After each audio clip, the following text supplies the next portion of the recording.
সুপ্রিয় শ্রোতা, গল্প পাঠের আসর চ্যানেলে শুনতে যাচ্ছেন সৈয়দ মুজতবা আলী রচিত দেশে বিদেশে বইটির ৭ম পর্ব। আমি ওয়ারা করিম, সাথে থাকুন। দূর থেকেই সারি সারি চিনার গাছ চোখে পড়ল। সুপারির চেয়ে উঁচু, সোজা আকাশ ফুঁড়ে উঠেছে।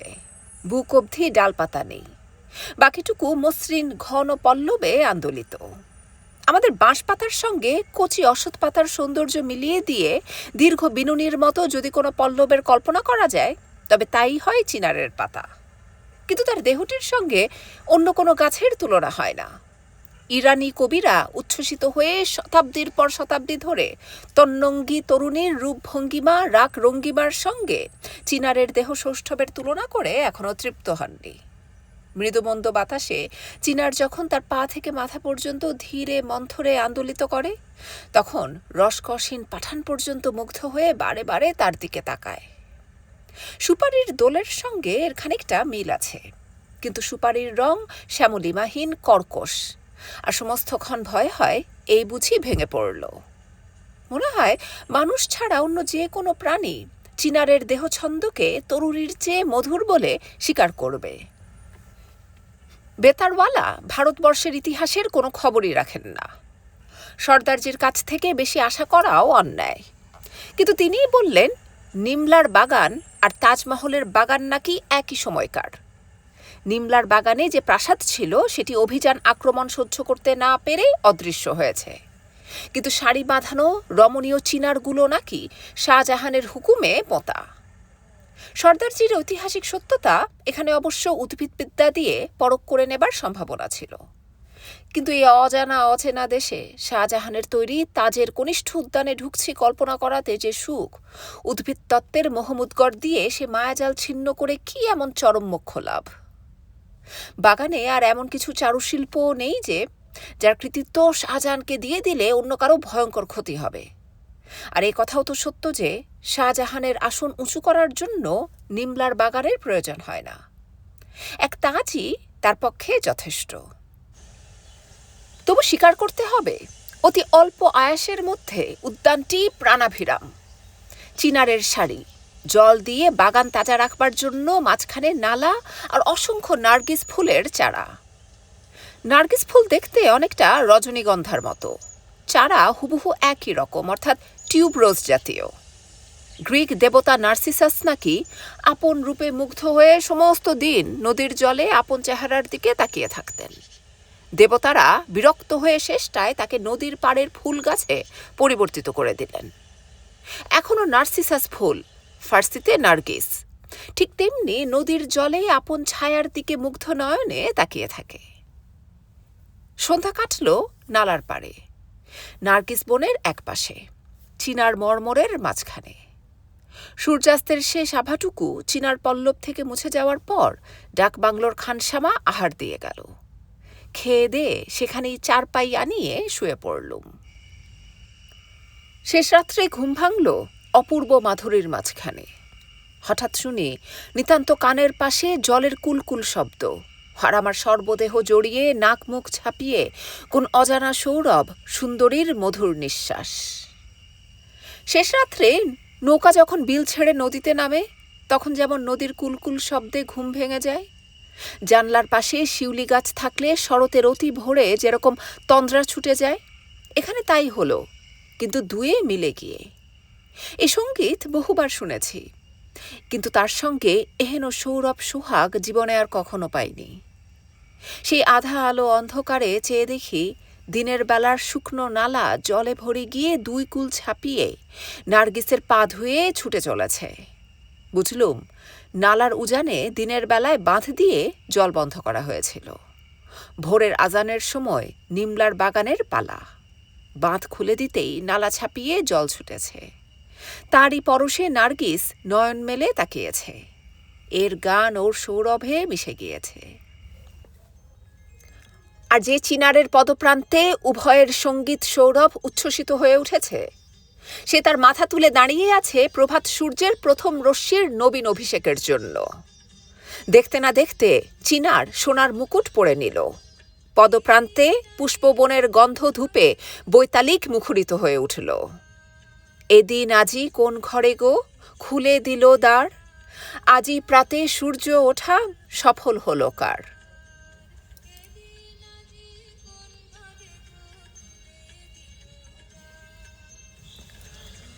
ভোরের নামাজ শেষ হতেই সর্দারজি ভেঁপু বাজাতে আরম্ভ করলেন। ভাবগতিক দেখে মনে হলো তিনি মনস্থির করে ফেলেছেন আজ সন্ধেয় যে করেই হোক কাবুল পৌঁছবেন। বেতার সাহেবের দিলও খুব চাঙ্গা হয়ে উঠেছে। সর্দারজির সঙ্গে নানা রকম গল্প জুড়ে দিলেন ও আমাকেও আফগানিস্তান সম্বন্ধে নানা কাজের খবর, নানা রঙিন গুজব বলে যেতে লাগলেন। তার কতটা সত্য, কতটা কল্পনা, কতটা ডাহা মিথ্যে সেটা বুঝবার মতো তথ্য আমার কাছে ছিল না। কাজেই একতরফা গল্প জমে উঠল ভালোই। তারই একটা বলতে গিয়ে ভূমিকা দিলেন। সামান্য জিনিস মানুষের সমস্ত জীবনের ধারা কিরকম অন্য পথে নিয়ে ফেলতে পারে শুনুন। প্রায় 30 বছর পূর্বে এই নিমলার বাগানেই জন 40 কয়েদি এবং তাদের পাহারাওয়ালারা রাত কাটিয়ে সকালবেলা দেখে একজন কি করে যেন পালিয়েছে। পাহারাওয়ালাদের মস্তকে বজ্রাঘাত। কাবুল থেকে যতগুলো কয়েদি নিয়ে বেরিয়েছিল, জালালাবাদে যদি সেই সংখ্যা না দেখাতে পারে তবে তাদের যে কি শাস্তি হতে পারে সে সম্বন্ধে তাদের আইন জ্ঞান বা পূর্ব অভিজ্ঞতা কিছুই ছিল না। কেউ বলল ফাঁসি দেবে, কেউ বলল গুলি করে মারবে, কেউ বলল জ্যান্ত শরীর থেকে টেনে টেনে চামড়া তুলে ফেলবে। জেল যে হবে সে বিষয়ে কারো মনে কোনো সন্দেহ ছিল না। আর আফগান জেলের অবস্থা আর কেউ জানুক না জানুক তারা বিলক্ষণ জানত। একবার সে জেলে ঢুকলে সাধারণত কেউ আর বেরিয়ে আসে না। যদি আসে তবে সে ফায়ারিং স্কোয়াডের মুখোমুখি হতে, অথবা অন্যের স্কন্ধের উপর সওয়ার হয়ে কফিনের ভিতর শুয়ে শুয়ে। আফগান জেল সম্বন্ধে তাই যেসব কথা শুনতে পাবেন তার বেশিরভাগই কল্পনা। মরা লোকে তো আর কথা কয় না। তা সে যাই হোক, পাহারাওয়ালারা তো ভয়ে আধমরা। শেষটায় একজন বুদ্ধি বাতলালো যে রাস্তার যে কোনো একটা লোককে ধরে নিয়ে হিসেবে গোজামিল দিতে হবে, পাছে অন্য লোকে জানতে পেরে যায়।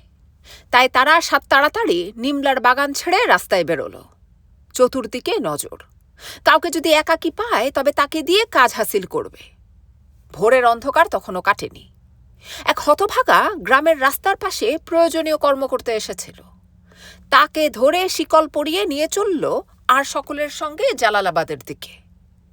সমস্ত রাস্তা ধরে তাকে ইহলোক পরলোক সকল লোকের সকল রকম ভয় দেখিয়ে পাহারাওয়ালারা শাসিয়ে বলল। জালালাবাদের জেইলার তাকে কিছু জিজ্ঞাসা করলে সে যেন শুধু বলে, মাখু চিল ও পাঞ্জাম হাস্তাম, অর্থাৎ আমি 45 নম্বরের, ব্যাস আর কিচ্ছু না। লোকটা হয় আকাট মূর্খ ছিল, না হয় ভয় পেয়ে হতবুদ্ধি হয়ে গিয়েছিল, অথবা এও হতে পারে যে সে ভেবে নিয়েছিল যে যদি কোনো কয়েদি পালিয়ে যায় তবে সকলের পয়লা রাস্তায় যে সামনে পড়ে তাকেই সরকারি নম্বর পুড়িয়ে দিতে হয়। অথবা হয়তো ভেবে নিয়েছিল রাস্তার যে কোনো লোককে রাজার হাতি যখন মাথায় তুলে নিয়ে সিংহাসনে বসাতে পারে তখন তাকে জেলখানাতেই বা নিয়ে যেতে পারবে না কেন।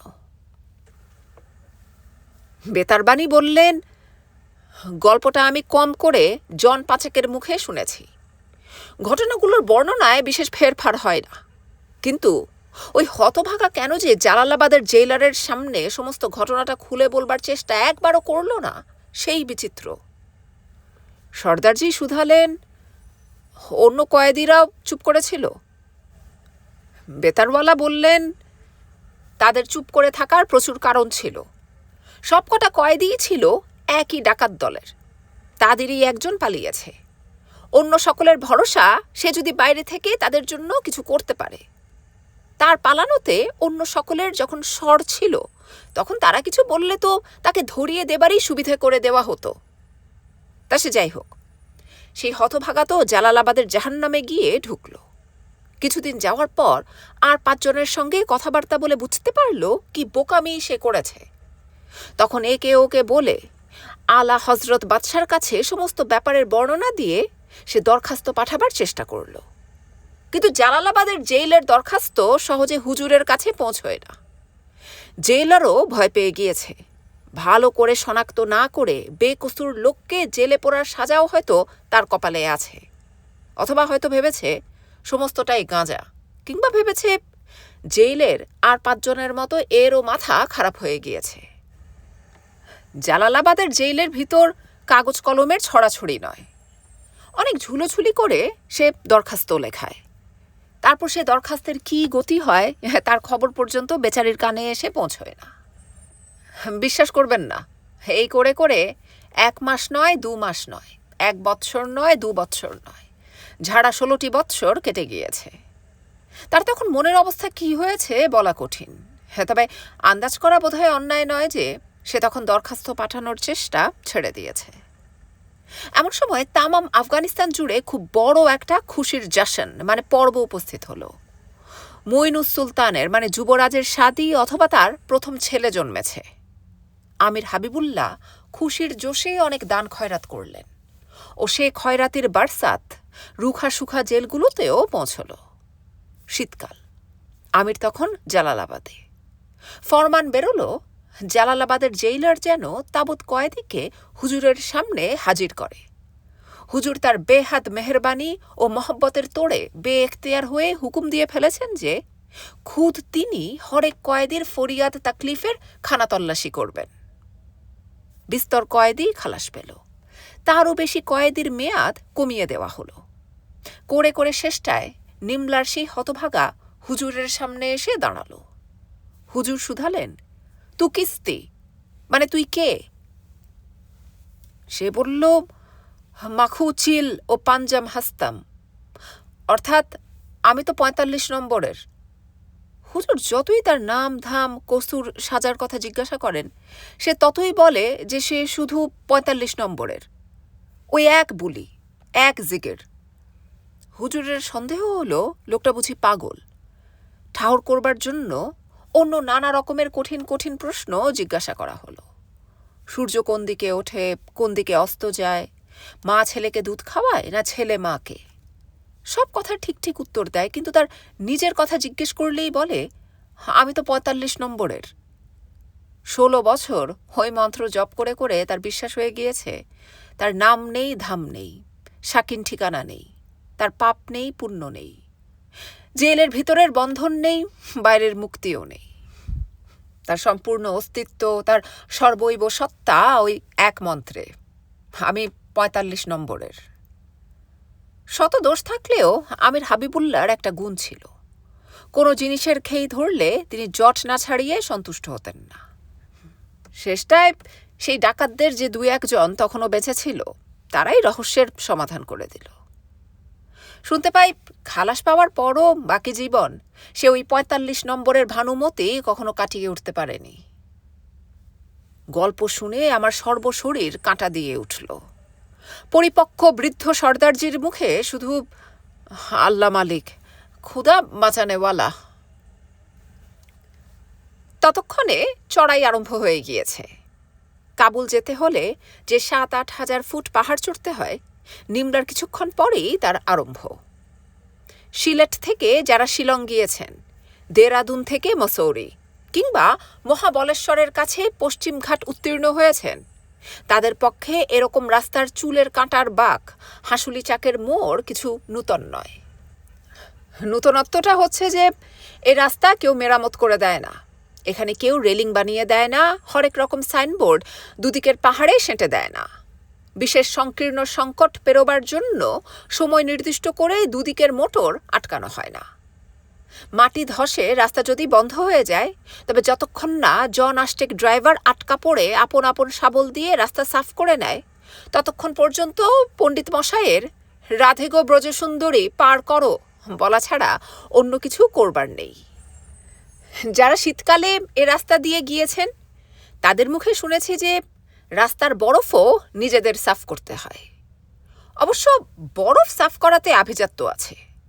শুনেছি স্বয়ং হুমায়ুন বাদশাহ নাকি শের শাহের তাড়া খেয়ে কাবুল না কান্দাহার যাবার পথে নিজ হাতে বরফ সাফ করেছিলেন। শিলং নৈনিতাল যাবার সময় গাড়ির ড্রাইভার অন্তত এই সান্ত্বনা দেয় যে দুর্ঘটনা বড় একটা ঘটে না।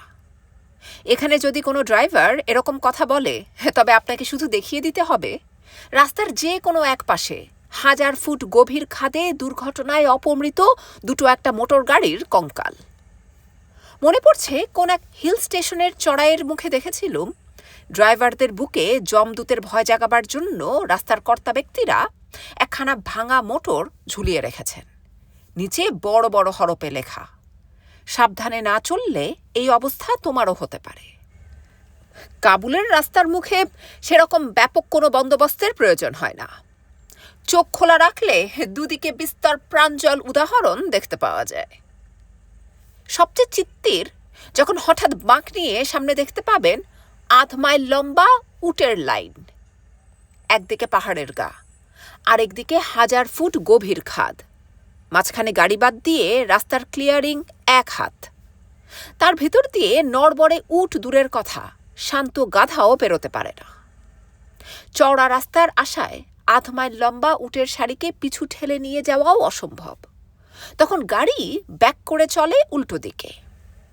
সে অবস্থায় পিছনের দিকে তাকাতে পারেন এমন স্থিতপ্রজ্ঞ, এমন স্নায়ুবিহীন স্থিতধী মুনিপ্রবর আমি কখনো দেখিনি। সবাই তখন চোখ বন্ধ করে কলেমা পড়ে আর মোটর না থামা পর্যন্ত অপেক্ষা করতে থাকে। তারপর চোখ খুলে যা দেখে সেও পিলে চমকানিয়া। আস্তে আস্তে একটা একটা করে উট সে ফাঁকা দিয়ে যাচ্ছে। তারপর বলা নেই কওয়া নেই একটা উট হঠাৎ আধপাক নিয়ে ফাঁকাটুকু চড়াচড়ি বন্ধ করে দেয়। পিছনের উটগুলো সঙ্গে সঙ্গে না থেমে সমস্ত রাস্তা জুড়ে ঝামেলা লাগায়। স্রোতের জলে বাঁধ দিলে যেরকম জল চতুর্দিকে ছড়িয়ে পড়ে। যে উটটা রাস্তা বন্ধ করেছে তখন তাকে সোজা করে ফের এগিয়ে নিয়ে যাবার জন্য জন ৫ লোক সামনে থেকে টানাটানি করে, আর জন ২০ পিছন থেকে চেঁচামেচি হই হল্লা লাগায়। অবস্থাটা তখন অনেকটা ছোট গলির ভিতর আনাড়ি ড্রাইভার মোটর ঘোরাতে গিয়ে আটকা পড়ে গেলে যেরকম হয় সেরকম। পার্থক্য শুধু এইটুকু যে সেখানে ১০০০ ফুট গভীর খাদের ভয় নেই, আর আপনি হয়তো রকে বসে বিড়ি হাতে আন্ডা বাচ্চা নিয়ে গোষ্ঠী সুখ অনুভব করছেন। এই অবস্থায় যদি পিছন থেকে আরেক সার উট এসে উপস্থিত হয় তবে দটার সম্পূর্ণ খোলতাই হয়। ৮ মাইল ধরে সমস্ত রাস্তা জুড়ে তখন ঢাকা দক্ষিণের মেলার গরুর হাট বসে যায়। বুখারা, সামারকান্দ, সিরাজ, বাদাখশান সেই দয়ে মজে গিয়ে চিৎকার করে, গালাগাল দেয়, জট খোলে ফের পাকায়, অস্ত্র সম্বরণ করে দুদণ্ড জিরিয়ে নেয়, ঢেলে সেজে ফের গোড়া থেকে ওড্র কায়দায় আরম্ভ করে। করে কমললোচন শ্রীহরি, খড়ে খগ আসনে মুরারি, গড়ে গরুর। স্মৃতিশক্তির ওপর নির্ভর করাই যদি সত্য নিরূপণের একমাত্র উপায় হয় তবে আমাকে স্বীকার করতেই হবে যে আমি আজও সেই রাস্তার মাঝখানে মোটরের ভিতর কোনো এর উপর ভর করে ২ হাতে মাথা চেপে ধরে বসে আছি। জট পাকানো স্পষ্ট মনে আছে, কিন্তু সেটা কি করে খুলল, মোটর আবার কি করে চলল, একদম মনে নেই।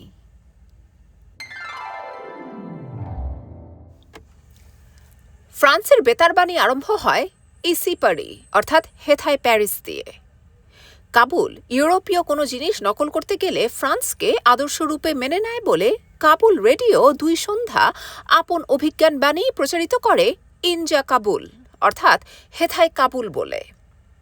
মোটরেও বেতারবাণী হলো ইনজা কাবুল, কিন্তু তখন সন্ধ্যা হয়ে গিয়েছে বলে বেতার যোগে প্যারিস অথবা কাবুলের যতটা দেখবার সুবিধা হয় আমার প্রায় ততটাই হলো। হেডলাইটের জোরে কিছু যে দেখব তারও উপায় ছিল না। পূর্বেই বলেছি বাসখানার মাত্র একটি চোখ। সাঁঝের পিদিম দেখাতে গিয়ে সর্দারজি তার উপর আবিষ্কার করলেন যে সে চোখটিও খাইবারের রৌদ্র দাহনে গান্ধারীর চোখের মতো কানা হয়ে গিয়েছে। সর্দারজির নিজের জন্য অবশ্য বাসের কোনো চোখেরই প্রয়োজন ছিল না, কারণ তিনি রাত কানা। কিন্তু রাস্তার ৪৫ নম্বরীদের উপকারের জন্য প্যাসেঞ্জারদের কাছ থেকে একটা হারিকেন জোগাড় করা হলো। হ্যান্ডিম্যান সেইটে নিয়ে একটা মাডগার্ডের উপর বসালো। আমি সর্দারজিকে সভয়ে জিজ্ঞেস করলুম, হারিকেনের সামান্য আলোতে আপনার মোটর চালাতে অসুবিধা হচ্ছে না তো? সর্দারজি বললেন, হচ্ছে বই কি, আলোটা চোখ ধাঁধিয়ে দেয়, ওটা না থাকলে গাড়ি জোর চালাতে পারতুম। মনে পড়ল দেশের মাঝিরাও অন্ধকার রাত্রে নৌকার সম্মুখে আলো রাখতে দেয় না।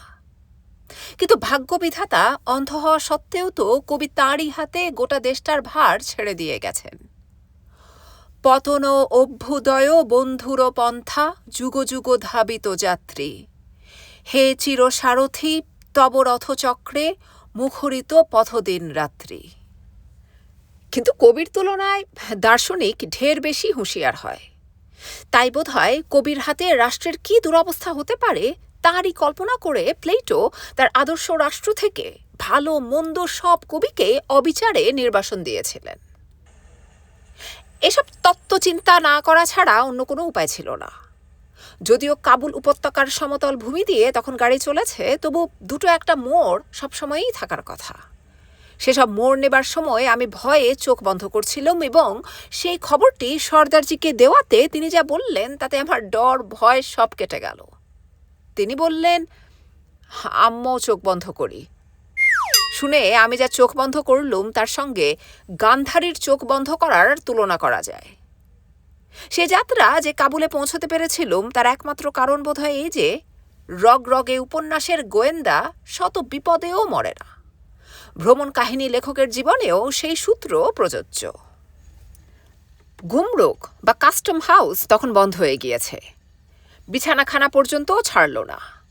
টাঙ্গা নিয়ে ফরাসি রাজদূতাবাসের দিকে রওনা হলুম। কাবুল শহরে আমার একমাত্র পরিচিত ব্যক্তি সেখানেই থাকতেন। শান্তিনিকেতনে তিনি আমার ফার্সির অধ্যাপক ছিলেন এবং তখন ফরাসি রাজদূতাবাসে কর্ম করতেন। টাঙ্গা 3 মিনিট চলার পরেই বুঝতে পারলুম মস্কো রেডিও কোন ভরসায় তাবৎ দুনিয়ার প্রলেতারিয়াকে সম্মিলিত হওয়ার জন্য ফতোয়া জারি করে। দেখলুম কাবুল শহরে আমার প্রথম পরিচয়ের প্রলেতারিয়ার প্রতীক টাঙ্গাওয়ালা আর কলকাতার গাড়িওয়ালায় কোনো তফাৎ নেই।